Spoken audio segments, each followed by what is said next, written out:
Latinos are so amazing. We have so many different things about us, but also so similar, and an excitement of celebrating our cultures, which are so amazing and colorful and great and delicious. Who wouldn't want to stay connected to that?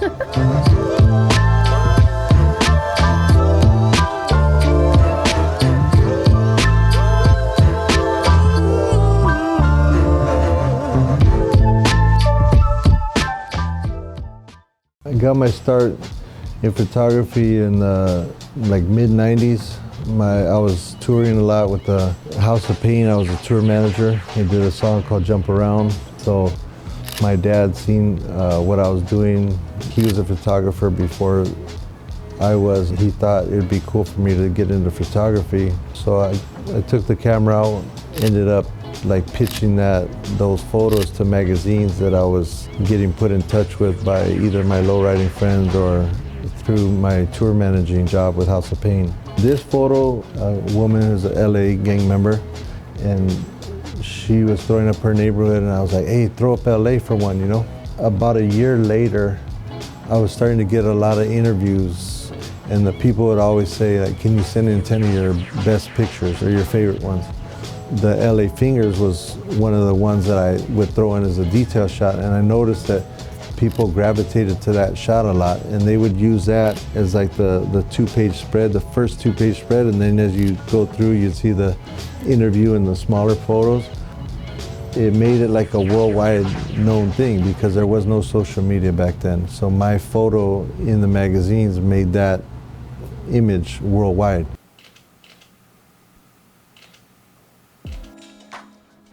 Growing up, I would go to the rancho in Mexico, you know, in Juchipila. Like when we were little, I feel like I was more, I wouldn't say like bullied, but I felt like for being different, it was very easy for them to kind of like say things that would hurt my feelings, right? So like I grew up very like not wanting to be myself because I didn't want to like show that, you know, or be made fun of.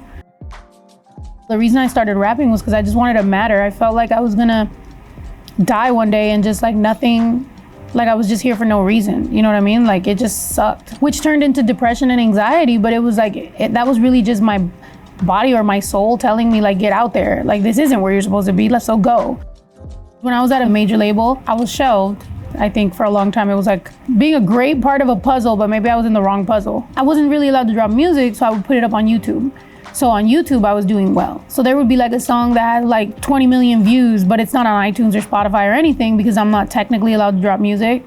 I feel like social media and music, it's perfect. Like that's what you're supposed to do. You put music out there, if it's good, people will share it. I've been on my shit, like I gotta get rich, so I'm all in my bag, like I gotta get chips, like I haven't been running it up, handling biz, like I haven't been racking it up for some odd years, like I haven't been hot, like I haven't been woke, like I haven't been saying what they saying they know, like they ain't been late, like I ain't been wrote, hella bars, these bitches now spitting, I'm gone, I'm dead, I'm sleep, these bitches all... At one point people were telling me, hey, you might have to reinvent yourself, you know? I told them, man, you know? Like, reinvent what, you know? I'm Estevan Oriol, this is me, you know?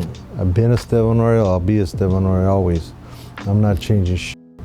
I didn't want to compromise myself, you know, but it definitely put me in check, like, as far as someday this could end for you, you know? That was just me for then, and people were like, oh, you're going against the grain, you know? You're gonna fuck up your shit. I was like, cool, let me fuck up my shit then, you know? I'd say my style has always been the same. That's kind of what puts me aside from everybody. Like, people say, how's your style evolved? It really hasn't. It's pretty much been the same. I always stuck to my own style. And I think that's what's kept me going this long. We learned how to video edit, photos, like, you know, lighting, like screen printing, embroidering, heat press, vinyl cutting, UV printing, like everything is ran at my house, you know what I mean? So it's like, I know the cost. I know, I was at a major label and they told me what my merch had cost and I was like, absolutely not. I focused on 1,000 fans.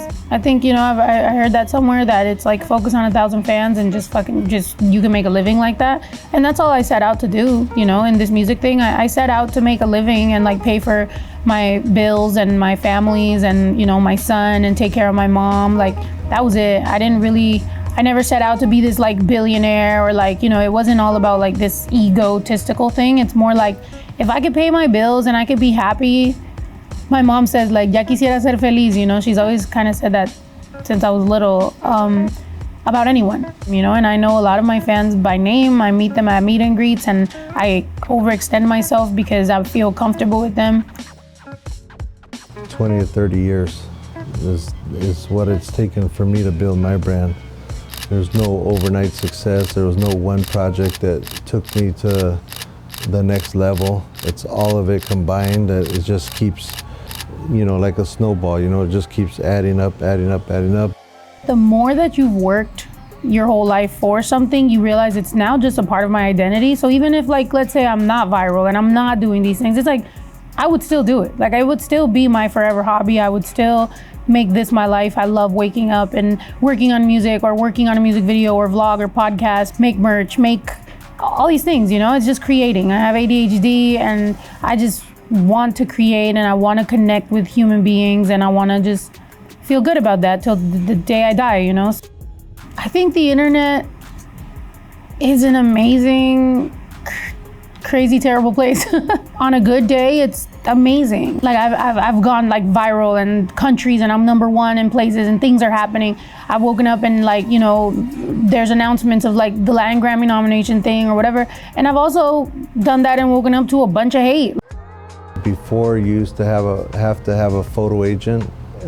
They would send out your portfolio and they would send you to magazines and stuff. Whereas now, if you have a social media platform, you don't need to have a magazine. You're your own magazine.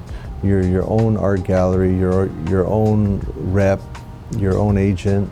The internet's everything, man. I literally have gotten therapy through the internet. Like, I hear other people, I connect with people, I've found my people, I've made the entirety of my money on there. I mean, it's great. It's like you used to be from a little ranchito and that's all you knew. You knew goats and chickens and then all of a sudden you get this like box and you get to see everything from everywhere. Imagine how crazy it is to them.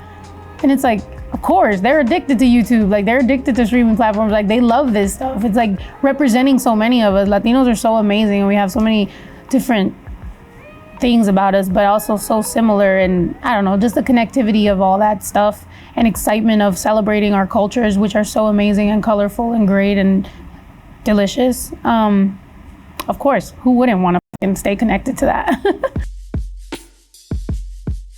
I met Snow from the LAFC. A couple of times I took some of my friends, I took my dad, and you're right there on the grass, like the line is right there and the players are just right in front of you. One night, me and Snow were there at the same time. Said, hey, you know, we need to do something together. If you're down, she's like, hell yeah, let's do it. So here we are. What I like about Esteban's work is it's serious. It's like serious. It's dead ass. Like it's like, you know what I mean? And I think that's why. It's like I always get to be awkward and then kind of like throw it away with some comedy. But it's like, this is like for real. You know what I mean? So now it's like I gotta really like, I want this to be to that level. So I have to get serious. And as you can see, when I get nervous, I start like smiling and stuff. So now I'm like, oh, I gotta get like dead ass and like be cool. You know, like I got a picture by Esteban and it's like, that could be like the picture, you know, that it's like, when you Google me, it's like, whoa, that's the picture. So it's crazy.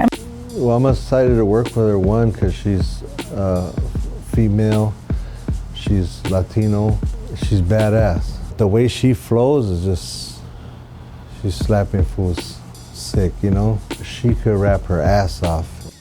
Like, not to toot my own horn, I mean, definitely, you know, I feel like, you know, it's a legend behind the lens, you know? Like, even when he took that first picture, I was like, oh, shoot, like, legendary photographer, legend, you know what I mean? Like, soon to be legend, I think, rapper. I gotta give him a good picture.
Amazing. Thank you guys so much.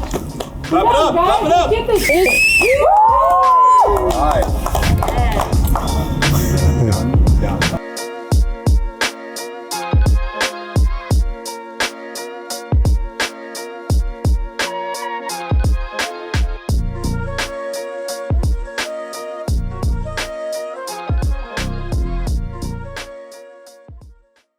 Celia, I freaking love you, and Fuego, and everybody, Haystack. Oh my God, now I'm gonna go down the whole list, but all y'all, 214 Wokes, everybody sends the woke stuff. I love y'all.